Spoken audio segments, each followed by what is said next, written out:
When Ilya and Tanya first started dating, the man found out that Tanya was running to another guy for a date. Then he had a serious talk with him and Tanya offered to choose between him or Ilya. The choice was obvious. Ilya was the son of businessmen. He worked at his father's company and made good money. Of course, between the poor student and Ilya, she chose the latter. Ilya was head over heels in love with his wife. He liked everything about her. The way she looked. The way she talked, the way she moved. She was 24 and he was 30 when they got married. Ilya did not skimp on the wedding. Tanya could choose anything she liked. The celebration turned out to be lavish in scope, and after it the young couple went on vacation. Ilya did not insist that Tanya work, they had enough money. The man tried to give his wife more time, took her on vacations, invited her along with him to events. He was proud of his wife. He was very flattered to show her off to everyone. Tanya was always smartly dressed and aroused the interest of men and the envy of women. After a while, her husband began to notice that his wife often went somewhere. She said she was going to the gym, to her friends, to a beauty salon. She always had some excuse to leave, and when she came back, Tanya was always in a good mood. "You look different." Smiling, Ilya looked at his wife, who had just returned from another treatment at the salon. "I'm just trying to be better for you," Tanya purred in his ear. Ilya held his wife tightly against him and inhaled her scent. Tanya's hair smelled faintly of cigarette smoke and men's cologne. "And why do you smell of men's perfume?" Tanya strictly asked. "Ilya, are you up to your old tricks again?" Tanya's cheeks flared. She pushed her husband away from her and indignantly exclaimed. "How can you suspect me? I do everything for you and you." Turning around, Tanya cried and went to her room. A feeling of guilt came over Ilya. He immediately began to look for reasons to justify Tanya, because deep in his heart he was afraid of repeating that situation with another man. They never brought it up again and Ilya tried to make amends with his wife. Now it seemed to him that he had wrongly accused her and his conscience was eating him up from the inside. One evening, Ilya got a call from a friend and asked him to meet him. He agreed. They went to a restaurant where Ilya had too much alcohol. Sitting at the table with his hand under his head, Ilya with a slurred tongue poured out to his friend about Tanya, about her cheating before the wedding and about the fact that recently Ilya had smelled someone else's scent on her again. "Ilya, my friend, was also pretty drunk, you fool. She was pulling the strings out of you and you were happy to try." They had never talked like that before, but in the morning, the memories of that evening left Ilya with only vague images and a headache. But the strangeness from his wife did not end there. After a while, the man began to notice traces of bruises on his wife. When he asked Tanya about it, she said they were left by the masseur. Ilya believed her. Indeed, his wife had just had a massage. But later bruises began to appear not only on her thighs and one day Ilya noticed a blue spot on her neck. He was very angry at Tatiana, but he couldn't do anything about it. She had not been caught by the hand, which meant that Ilya had no proof. But the whole situation moved forward. One night, when the Liv got a call from his friend and asked for an urgent meeting. Jaeger was very nervous. He, greatly embarrassed, began his story. Stammering, his friend quietly confessed that he had very unusual interests in bed. Ilya immediately laughed. "Of course, I'm happy for you that you dare to open up like this. But tell me, what do your interests have to do with me?" The most direct Jaeger snapped back. His friend asked him to listen carefully as his friend looked very serious. Ilya was silent. His friend told him that there was a hobby club in their city. Grown-ups and completely different people met there once or twice a week. And yesterday, when Jaeger was at another meeting, he saw a vaguely familiar woman. At first, he did not pay any attention to it. It was a small town. Some faces stuck out in his memory, and then he realized who it was. "Bilya, do you know anything about your wife's affairs?" Igor asked cautiously. The man was embarrassed but answered that he had suspicions about Tanya. But then, finding no evidence, it all went away. And why do you ask globally? Asked Aliyah. Because yesterday in this club was not only me. The woman who seemed to me familiar turned out to be Tanya. Concluded the friend. Ilya was dumbfounded. Now he began to understand what Igor was getting at and what the whole story was about. The puzzle in the man's head was complete. All the thoughts that were swirling in his head were true. A friend told him what kind of club it was. People who had certain interest in bed gathered there. Now it occurred to Ilya how his wife got the bruises. Of course, the story about the massage seemed true to him, but now he understood that it was all a lie. He asked Jaeger where the club was and asked him to take him there. He spent the whole week on pins and needles that very day. Delia waited a long time for his wife to finish packing and leave the house, and when he did, he went after her. He was given a mask at the club so no one would recognize him. Anonymity was the club's rules. Ilya began to wait to be introduced to his wife. He was very nervous while waiting. Jaeger whispered in his ear how the meeting at the club was going. The girls come out one by one and everyone chooses a partner, then we go to their rooms. Ilya was so tense he even wanted to leave, but his friends stopped him, saying that lies could not last forever. There were only men sitting in the waiting room. They were all wearing masks and stripped down to their underwear, some had a leather harness on their bodies. Finally they heard the door to the room opened for Aliyah, a pounding in his temples. Is adrenaline going off the scale to the last? He didn't want to believe he was about to see his wife. The women came out one by one. They were all dressed in identical mesh dresses. Each one had a mask on her face, but unlike the men's it only covered the top part of their faces. In addition to the mask, a ribbon covered their eyes. The women could not see who was choosing them. The first girl came out. The Leo relaxed a little. It wasn't Tanya, the second went on the third and then finally he saw his wife. There was no doubt that it was her. When you live with a man for many years you know his every move and every point on his body.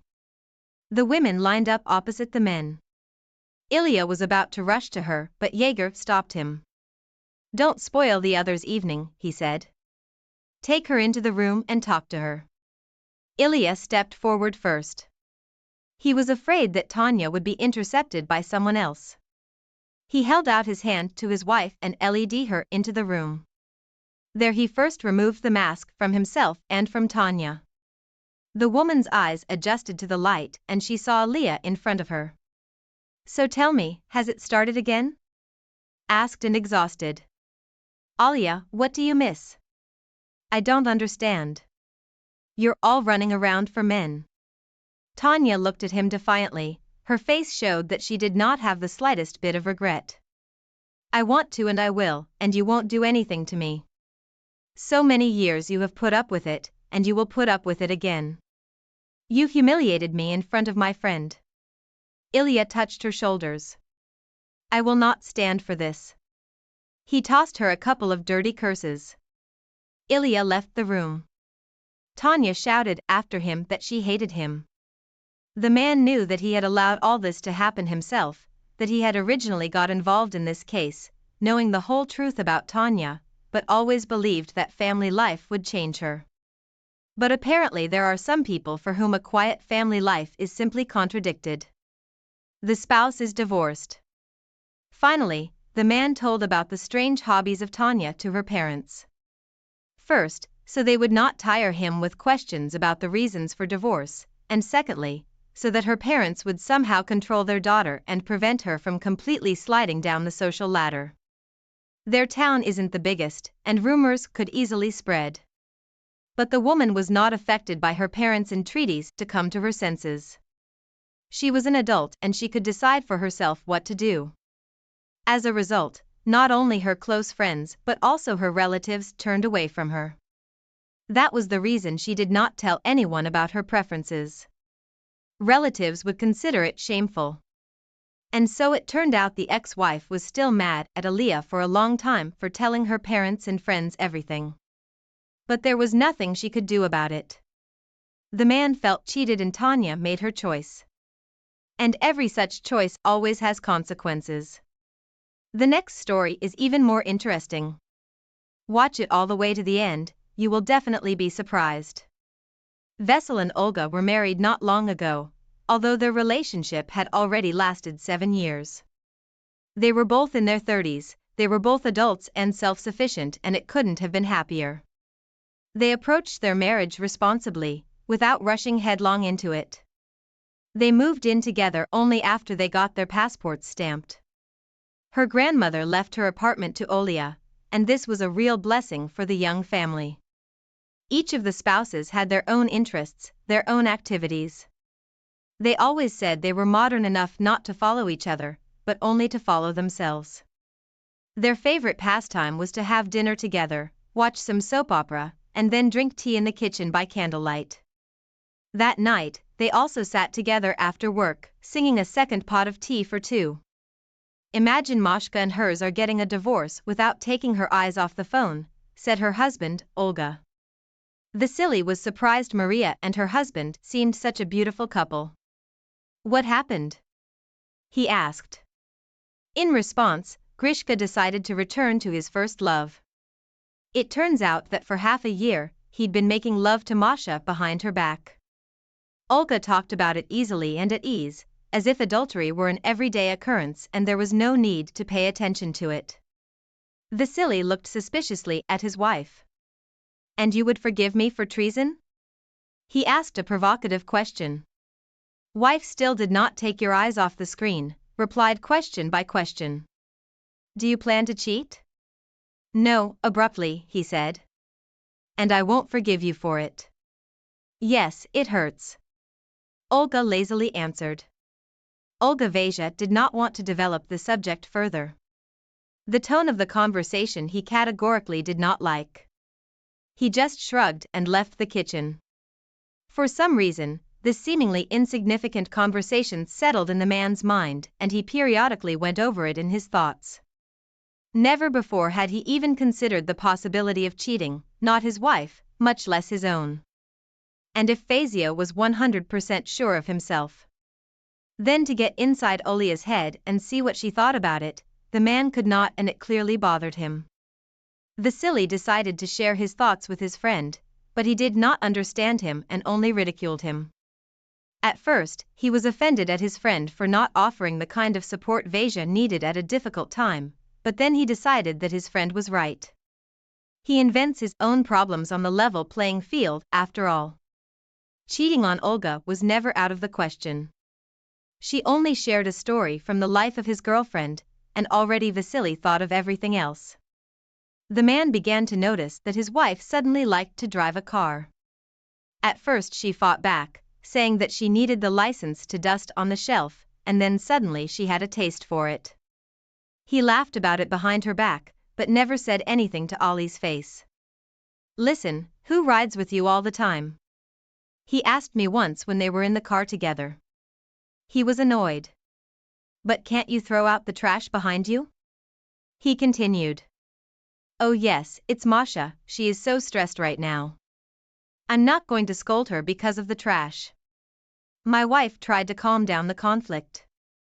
Then throw it away yourself. Take over the car and keep an eye on it. Olga soothingly stroked her husband on the shoulder. In his mind, Vasily smiled at this gesture. He loved his wife and could not stay mad at her for long. To hell with them with these coffee cups and sugar wrappers, he would throw them away himself. One day, Vasily returned from work and found that they had the very same Masha who was in the middle of divorce. The woman did not look sad or even remotely upset. Vasio was sincerely happy for her, so it is not as bad as he thought. Maria greeted him cheerfully with a hug and a pat on the back. They exchanged a couple of duty phrases and the man began to heat up his dinner. Olga was smoking on the balcony, he did not disturb her. His wife's friend got up, poured herself a coffee and took a sip with pleasure. Why don't you add sugar? It must be bitter. Let's go home. Vasia reached for the sugar bowl. Yuck. The woman grimaced. Coffee with sugar is horrible crap. Vasily turned around and looked at Masha in surprise. Didn't she leave a pile of hidden sugar packets behind in the car? That's what Olga had said. The man decided to go in from afar and ask a question as if casually. Do you see Olga often? Marita shook her head in the negative, explaining that she didn't have time to see anyone, she had a lot of work to do. The quarterly report is coming up, we are all on the phone with Olia. Vasily automatically nodded and continued to fumble with dinner. Thoughts swarmed in his head. Who did the wrappers in the car and the empty coffee cups belong to then? Why did my wife say her friend was leaving them behind? There was no doubt in his mind that Masha was not lying. The question was elementary and required no lies. He spent the whole evening in his thoughts, and even at night he studied from side to side, unable to stop thinking. Finally, the decision came. Vasily decided to buy a listening device and plant it in his car. He immediately went online to choose the right one and with more or less peace of mind, went to bed. The day X came, Vasia had the device in his hands. He sorted out the manual, set up the call recording function and put the beacon in the car under the seat. All that was left was to wait for Olga to take the car and give the unknown man a ride in it. He did not have to wait long. A couple of days later, his wife warned him that she would take the car to go with Masha on her affairs relating to the divorce. Vasily smiled, trying to hide his gloat. He knew that with the probability of 99% no, Masha wife will not take all day. Vasily spent like on needles. He could not wait to get into the car, get the tracker and listen to what he had managed to record. When he returned from work, Olga was already at home. Vasia told her he had prepared a speech about how he had to visit his friend and ran out of the house at once. His heart was racing as he approached the car. What was he going to hear now? Would it divide his whole life into before and after? For now, he could only guess. He plucked his headphones into the recorder, pressed the play button. His palms were sweating, but Vasia himself was shaking like a cold. He had to rewind the tape several times until he finally heard a clap, a door, and a man's voice. Vasil's heart sank in his heels. Could it be that all of his worst thoughts were coming true right now? Olga and the stranger were talking about something. Vasia was not thinking clearly, and he could barely understand what they were saying. He fast-forwarded forward a little more. The engine of the car on the recording could no longer be heard, but there was a distinctive creaking and groaning sound. It was his wife's moaning. The man pulled the earphones out of his ears sharply. He couldn't catch his breath, as if he had run 100 meters. He suddenly realized that he was sitting gripped in the steering wheel, rushing somewhere with his crazy eyes. He didn't look so good. Pulling was not an option. Vasily decided that he had to tear up sharply, like a band-aid in his hands. With the recorder, he went back up to the apartment. Olga was surprised by his arrival.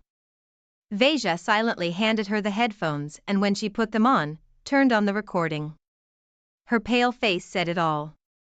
As Vasily had told Olga, he hadn't forgiven her and she hadn't asked for it. The apartment they lived in belonged to his wife, so the man hurriedly moved out with practically nothing.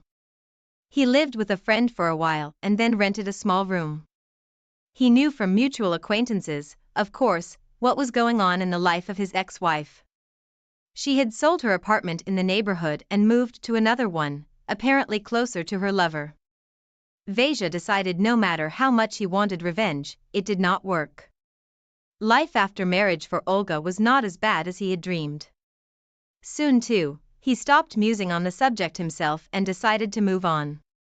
Moving on from this unpleasant event, the following story tells how a couple's vacation changed their lives forever. Watch the end, you won't regret it. Ruslan and Dina were introduced to each other by his mother. She worked with Dana in the same store and had noticed her a long time ago. I wish I had such a daughter-in-law, she told Dina. She smiled embarrassedly. One day, when Ruslan came to pick up her mother after work, she asked him to give her a ride home, too. From that day on, Ruslan came to the store not for his mother, but for the woman he loved. A year later, the couple married, but they were in no hurry to have children. Although their parents often asked about having more, Dana and Ruslan liked their free, unencumbered life. They were free to go anywhere, travel, trying to enjoy life together. One day it so happened that Ruslan's and Dina's vacations did not overlap, and very fortunately, Dina's friend invited her to her house. So the wife left for the capital for 3 days. On arrival in the evening, the friends went to a restaurant, Opie and Annie and Happy. They had a fun evening, laughing and remembering moments from their shared past. Wait, Pasha is calling? Pasha was Old's young man and they had a wedding schedule. Next year, now coming to us. Payville didn't come alone, but with his friend Vlad. If Donna had not been in a relaxed state, she would never have allowed herself such behavior, but alcohol was doing its job. She acted relaxed and at ease, openly flirted with Vlad and danced with him. Olia kept shouting at her, reminding her that Dena was married. She only laughed in reply.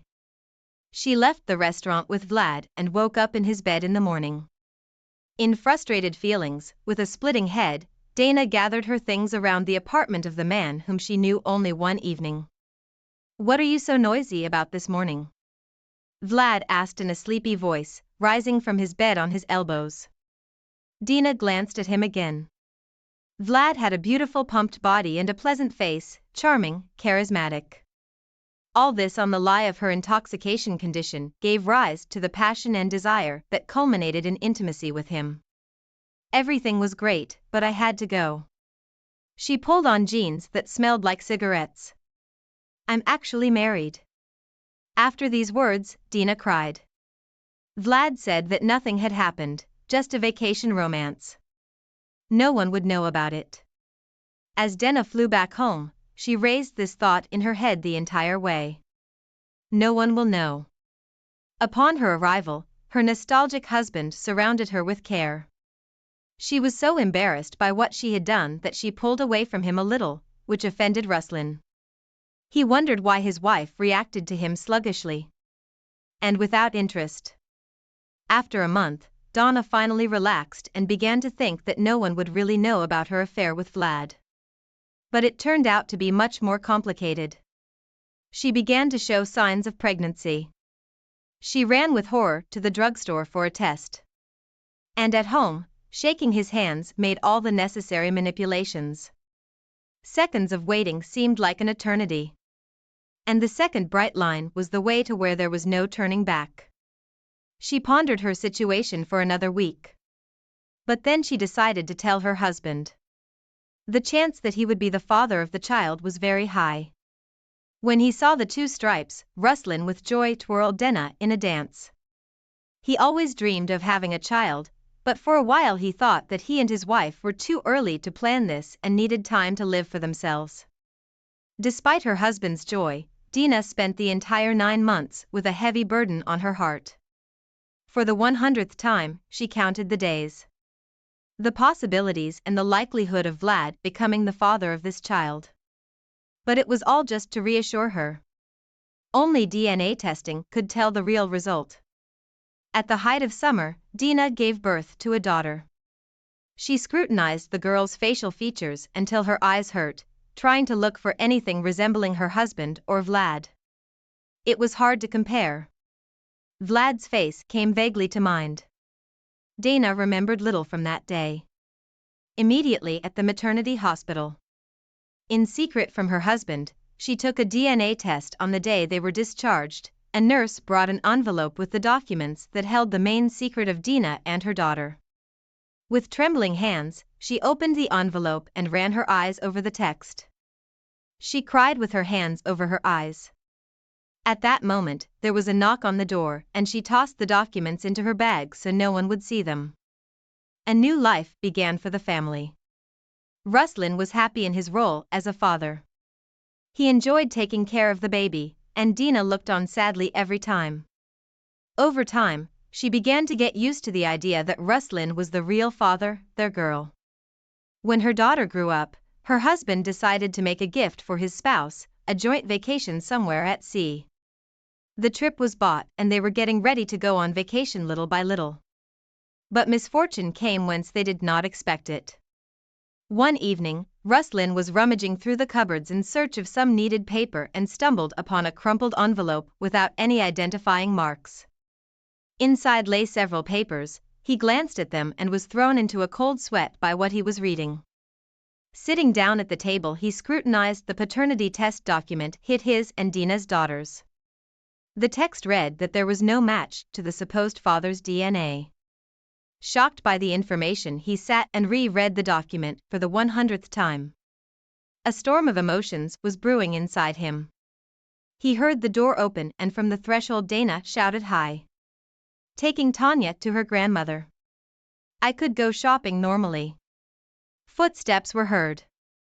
His wife came into the kitchen and found Ruslan sitting with the documents in his hands. She immediately recognized the envelope, which for some reason she had kept all these years in her filing cabinet. I'll explain, she began, but Ruslan shook his head and shouted that he wanted to hear nothing. No explanations, no excuses. They sat across from each other, crying. All around them there was a cloud of pain so thick it felt like stabbing. Most of all, Ruslan felt pity for his daughter. Tanya was attached to him with all her heart. She waited for him from work and was very worried when he left her. She was his little girl who melted his calloused male heart for himself. He decided that communication with his daughter, even if not his own, would continue. Against all odds, Dana begged her husband to forgive her. Though she knew in her heart that such things could not be forgiven, Ruslan replied that he would never be able to forgive her, but for the time being, they would live together so as not to harm their daughter. Unfortunately, stories have happy endings only in fairy tales, and this union did not last long. Ruslan put up with Dana as much as he could try to put up with her and her actions for Tanya's sake, but he could not stand it and moved into a rented apartment. Dina understood everything and did not expect a miracle anymore. A rare person is able to forgive the betrayal of a loved one. Ruslan cannot be condemned. He did everything in his power, but he could not live near his cheating wife. Every time he saw Dana, he imagined her in the hands of another man and felt disgust for her. Dina was grateful to Ruslan when he allowed her and Tanya to live in his apartment for a while. It solved some of her problems. After all, now she was going to be a single mother who had to work hard to support herself and her daughter Rusla, and of course cared more about little Tanya, but not about his ex-wife. Dina had to go out to work in the store again. A steady man in her life no longer appeared. There was no one she could trust anymore, and no one with whom she could be happy. With each successive man, it was as if life was showing Dina what she had lost when she cheated on Ruslan. No one else could compare to him. And it depressed her sometimes in the evenings when Tanya spent the night at her father's dinner, would cry and draw a happy picture in her head in which she did not go to the capital and she and Ruslan were together. Such is the story. Share in the comments what you think about this situation and the behavior of the. It had been 4 years since I last saw my ex-wife and changed and beautiful as ever, she appeared in the cafe. Upon taking her seat she fixed her gaze on me and revealed why she'd asked to see me today. I was at a loss for words. After all, I hadn't even expected that this could happen. Please, we might still have a chance. Won't you give it another try? Her words suggesting we still might have time resonated deep within me. Could we really make it in time? I had no idea if trying again would work.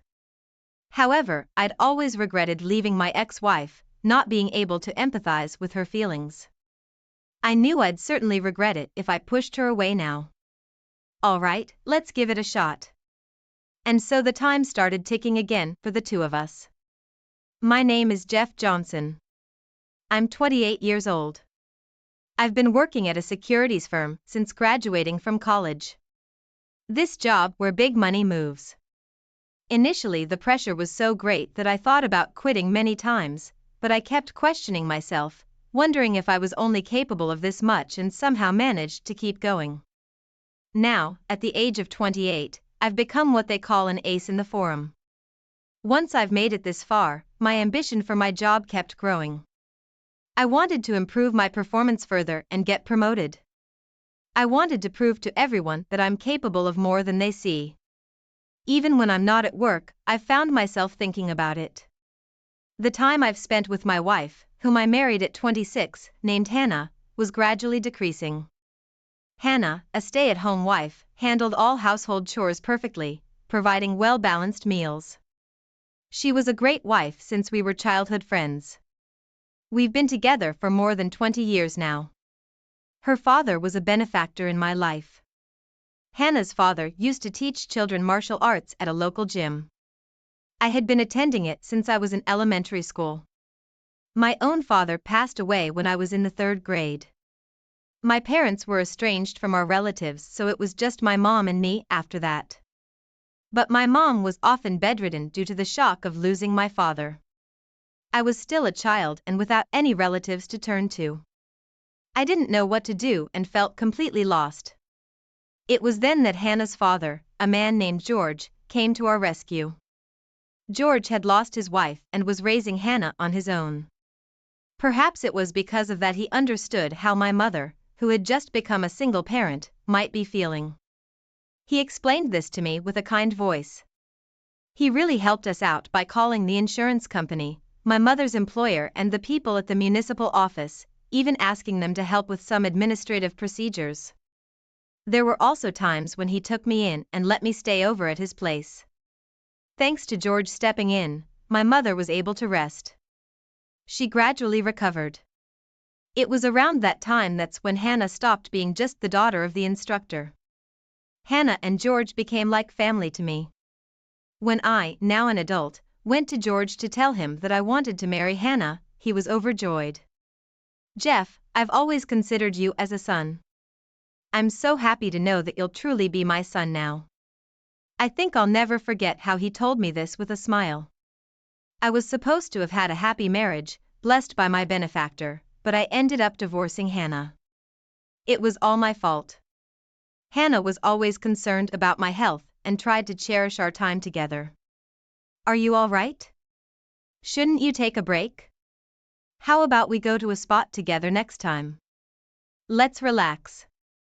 I thought we were kind childhood friends when we first got married. But I somehow came to find it bothersome to have Hannah worry about me. My desire to succeed at work was so strong that I was taking her kindness for granted. "Shut up. You wouldn't understand. This is a crucial time for me. Don't bother me." I kept saying such things. Hannah might have looked hurt, but I wouldn't have noticed. It had been a long time since I had actually looked at Hannah. As I was always throwing harsh words at her, then one day Hannah said to me, "I want to spend this weekend together. Is an important day. Please come home early. I have something to talk about Dad. Could I tell you in detail? Then I've got it. I'll come home early." At that moment I simply responded, "Got it," without confirming what she meant by important day or asking about what happened to George. I suppose I had developed a bad habit of mindlessly responding to Hannah's words. So, as I often did, I casually replied to Hannah, and sure enough, I forgot my promise to come home early and ended up working overtime on the weekend. The only message I sent to Hannah was "working late. Don't need dinner." I didn't even mention the promise because I had completely forgotten about it. Hannah usually replies right away, but not this time. But I didn't care about that either. I was solely focused on the work in front of me. When I returned home after midnight, Hannah was already gone. There was a short note and completed divorce papers left behind. The note read, "I wanted more family time, but your important thing is your job. Good luck with your work. Please take care of your health." Reading it, I finally remembered the promise I made with Hannah. Glancing at the calendar, I noticed it was marked as my birthday. The important day for Hannah was neither our anniversary or Hannah's birthday. It was my birthday that Hannah considered an important day. Hannah's birthday was a month before mine, but I don't remember ever celebrating it. Hannah was planning to celebrate the birthday of a husband who couldn't even remember his wife's birthday. Looking around the house, Hannah's belongings were gone. I didn't think she could move everything out in a single day. Perhaps Hannah was expecting me not to keep the promise and have been gradually moving her things out. But I hadn't even noticed that Hannah's belongings were starting to disappear from the house. By the time I noticed Hannah and her, things were already gone. Hannah didn't ask for Amundi. It must have been a tough marriage for her. I believe she had the right to ask for it. But Hannah didn't demand anything from me. Instead, she left the house, leaving behind a note with words of concern for me. I couldn't chase after Hannah. I filled out the divorce papers and submitted them the next day. In the end, I couldn't listen to what George wanted to say, the talk Hannah had mentioned. I told George about the divorce over the phone. I didn't have the courage to face him. I apologized for not taking care of Hannah. George didn't sound angry or sad, he simply said I understand. The call ended there and we haven't spoken since. Because of my selfish actions, I lost both my wife and benefactor in an instant. I was a wreck after the divorce. I had no motivation, started missing work and eventually quit my job. I was left with nothing as my life had been all about work. I tried getting jobs a few times, but I'd always end up missing work and wouldn't last long. Now I'm just getting by with day labor. I've been living like this for 4 years. I've turned 32. Here I am now, waiting for Hannah at a coffee shop. I received a call from Hannah a few days ago. There's someone I want you to meet. I know you must be thinking, what is she the one who gave the divorce papers saying? But no, I'm the one to blame for the divorce. Hannah, you did nothing wrong. No, that's not true. Can you just meet once? There's someone I really want you to meet.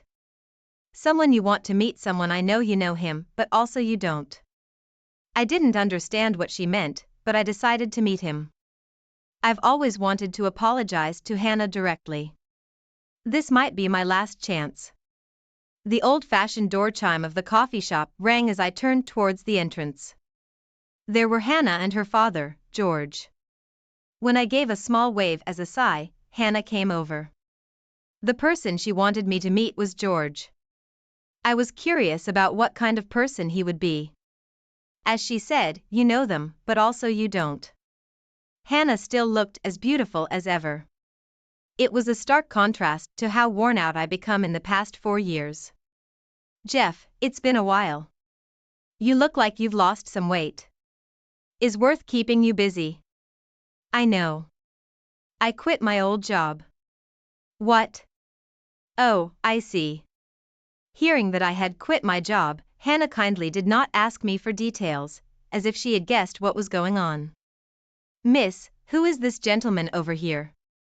For a moment I didn't understand who was speaking. The only person in front of me was George. But for him to refer to Hannah as Miss and me as who is this gentleman? Even though we've known each other since we were kids, there's no way he would forget.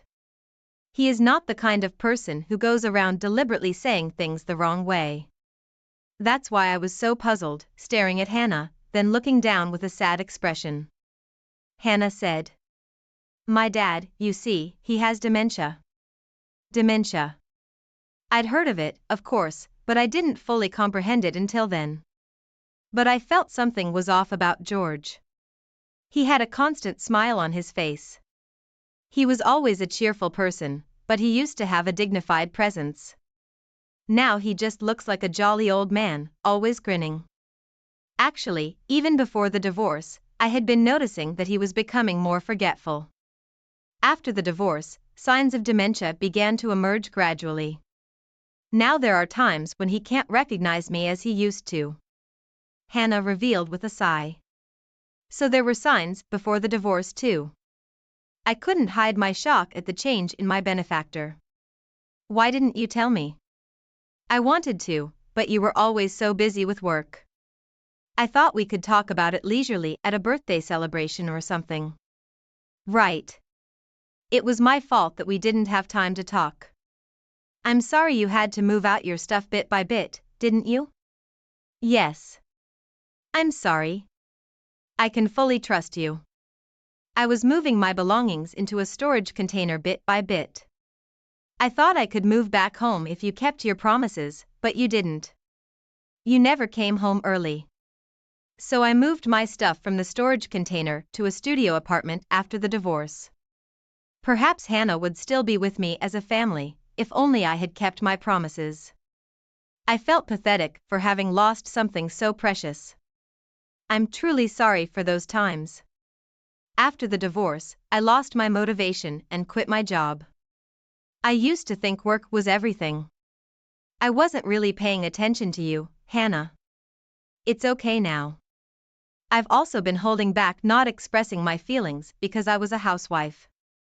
I should have expressed my complaints and demands to you. We used to say anything to each other when we were kids.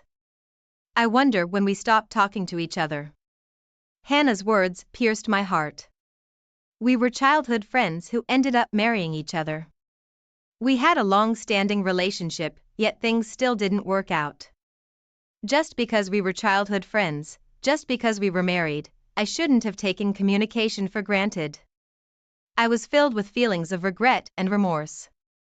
Then a sudden interruption came. Hannah, Jeff, shall we go to the gym? I've got some candies for you too. George, who had been smiling silently, suddenly suggested. Surprised, Hannah hurriedly explained to me. Dad, you see, his memory fluctuates, he remembers and forgets, but lately he's been remembering your name, Jeff, and our childhood stories a lot. When looking at photo albums, he often gets angry and throws tantrums due to his dementia. But when he remembers you, Jeff, he's very calm. Oh, is that why you wanted me to meet him today? At my words, Hannah nodded. My father's heart is failing. He's been in and out of the hospital a lot. When a vacancy arises, he will be admitted to a hospital specializing in dementia. But then I won't be able to see him as often as I do now. So, just until he goes into the hospital, why don't you talk to him with me? I want to let him enjoy his memories in a peaceful way. While he can remember, I was at a loss for words at Hannah's sudden proposal.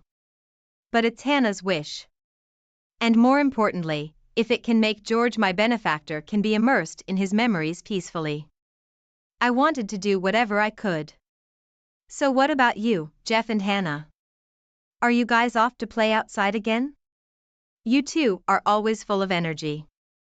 George unable to recognize Hannah and me in front of him, but he seemed so happy talking about our childhood.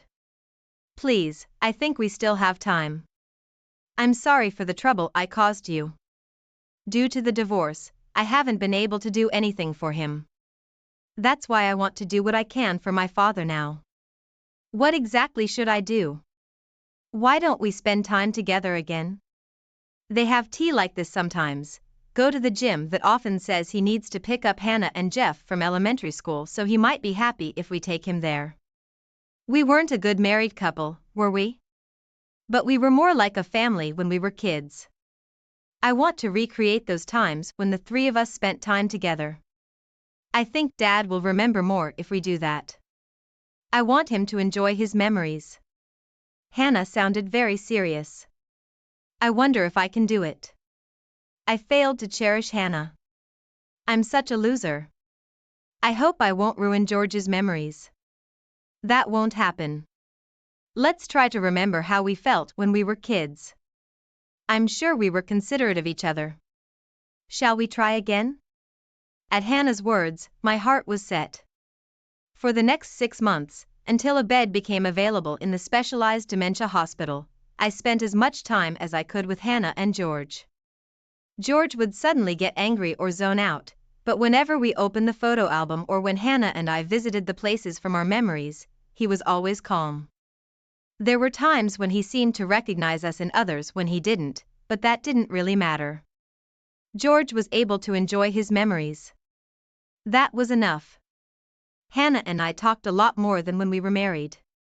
Now we laugh about how strange it is that we didn't talk this much when we were married. 6 months after I started spending time with George and Hannah, George was admitted to a dementia-specialized hospital out of state in Arizona. His heart was weak, so there were no options but the hospital outside of our state. We could visit him, but obviously not as frequently as we used to. On the day of his departure, the facility staff came to pick him up in their car. George, not fully grasping the situation, was smiling while Hannah was in tears. "Dad, take care." Despite her call, George just kept smiling without saying anything. But when he got in the car and the staff rolled down the window after looking at Hannah and me, George said, "You two take good care of each other." Those were the same words he said to us when we got married. Whether he recognized us or simply remembered the wedding, we couldn't tell, but Hannah and I answered together, "We will," just like we did at the wedding. We waved goodbye until the car carrying George disappeared from sight. A month has passed since George entered the hospital. His condition has been going back and forth. We are planning to visit George together next week. Since then, Hannah and I have been meeting often. We likely share the same feelings of cherishing each other, but that doesn't mean we want to remarry right away. We don't want to repeat the same mistakes. We can be together without getting married. We are searching for a way to stay together while caring for each other. Whether that's as a couple or as a married pair, we are not sure yet, but Hannah seems happier now than when we were married. I want to keep this happiness going as long as